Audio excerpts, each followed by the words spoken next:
Kagulat World. Grabe. Viral na agad si Alexandra Ayala, pinilahan at pinakahaguluhan sa Dubai pagkatapos payakin si Hailey Baptiste sa debut niya sa duty-free tournament. Libu-libong taga-suporta ang nag-abang para sa autograph, bouncers at security.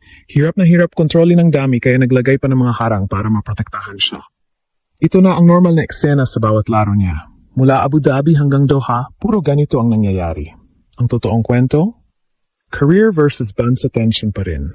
Si Alex, 20 anyos na kaliwang kamay na racing force, nag-deliver ng solid first set, 6-4 bago mag-withdraw ang kalaban sa second set dahil sa injury. Pero ang hype, sobrang overwhelming na, fans na apektuhan na sa kanyang presence. Reactions sa tweets? Puro kilig at pagmamalaki. Maraming nagsasabi na parang rockstar ang treatment sa kanya. Iba naman ang na-touch sa pagiging approachable niya kahit pagod. Iba rin ang opinion na ito ang dahilan kung bakit siya ang bagong sensation sa WTA. Hindi lang sa court, kundi sa off-court charm din. Global effect, tennis community stunned sa level ng support mula sa Filipino communities sa Middle East, turning ordinary matches into must-see events. Inspires young players na makita ang power ng genuine connection. Pinoy yabang sa peak. Mula sa mga dating pagkabigo na nagdulot ng doubt hanggang sa 2026 na puno ng energy at belief, fans nagkakaisa sa pagdiriwang ng kanyang journey patungo sa mas malalaking tagumpay. Alex Ayala, pride ng Pilipinas, muling nagpapaniwala sa lahat. Hook, ito ba ang simula ng mas malalim na run? Sino ang susunod na makaharap niya? Mas malaking challenge ba o patuloy na magik? Bayan, mag-ingay na malakas, kwento niya ay lalong lumalaki. Buong Dubai at Pilipinas nabigla sa chaos pagkatapos ng laban ni Alexandra Ayala laban kay Hailey Baptiste sa Aviation Club. Viral videos nagpapakita ng daan-daang admirers na naglinya para humingi ng lagda, mga guwardya at tauhan ng seguridad. Nahihirapan, pigilan ng dami, kaya nag-install ng mga divider para mapanatili ang kaligtasan niya. Ganito na ang routine sa lahat ng kanyang matches. Mula sa practice sessions hanggang post-game moments, puro ganun ang scene. Paglalahad ng tunay na hidwaan, labanan ng sariling lakas kontra sa pangarap ng buong sambayanan. Si Alex, batang talento na may bagong ranking peak, nagpakita ng determinasyon sa maikling laban, matibay na pagbabalik at control sa bola. Si Baptiste naman, American qualifier, nagbigay ng laban sa unang bahagi pero biglang huminto dahil sa physical na problema. Nag-iwan ng halo-halong damdamin. Social media reactions, daloy ng tuwa at paghanga. Maraming naantig sa pagiging mabait niya sa mga tagahanga kahit sariwa pa ang pagod. Iba naman ang naniniwala na ang ganitong suporta ang nagbibigay ng extra motivation sa kanya para sa mas mahirap na laban ahead. Epekto sa buong mundo. Nagiging trendsetter na ang kanyang presensya sa WTA events. Mga organizer napapansin ang pagtaas ng attendance at buzz dahil sa kanya. Nag-uudyok sa mga bagong henerasyon na maging inspirasyon sa iba.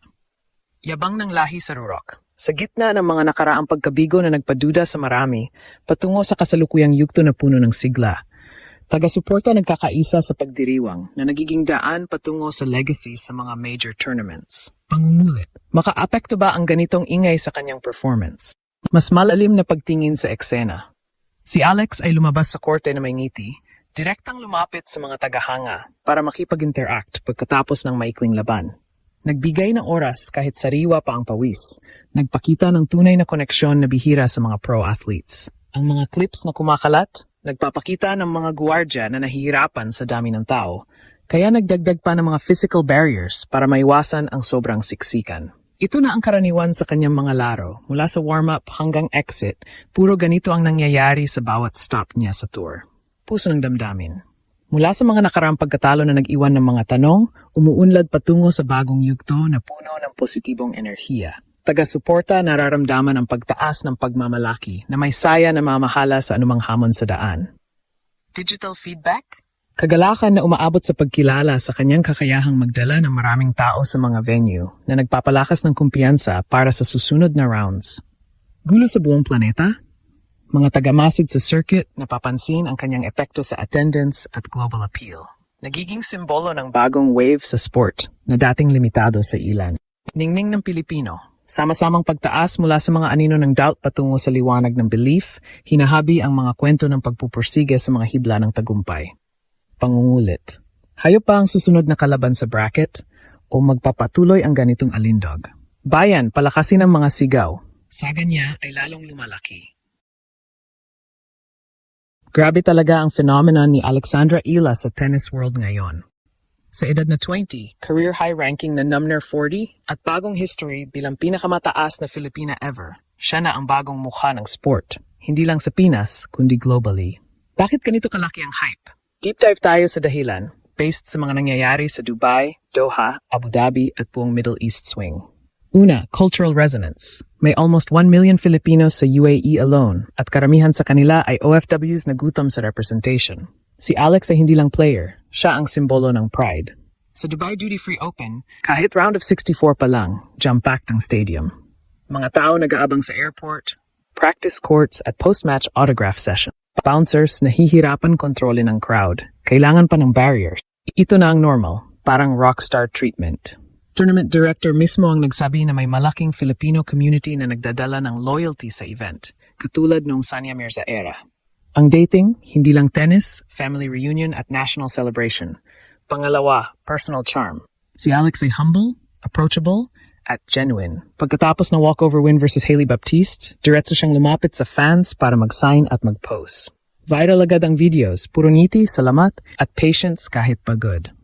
Fans sa Twitter X, she's the real deal, Pinoy heart everywhere. Iba naman ang natouch sa kanyang vlogs kasama si best friend Zeynep Sunmez. Wholesome, relatable. Hindi siya diva, siya yung girl next door na nagiging global icon. Jasmine Paulini pa nga ang nagsabi na huge siya para sa tennis dahil sa energy na dala niya.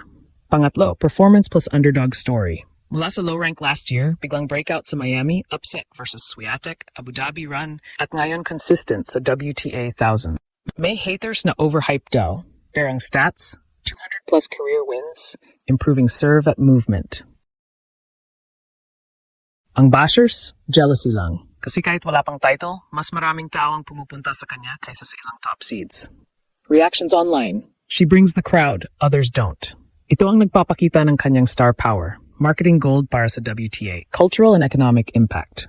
Sa Pinas, siya ang bagong Manny Pacquiao. Sports hero na nag-udyok sa kabataan. Sa tennis, siya ang bridge sa Asia, inspiring next gen sa Indonesia, Thailand, etc.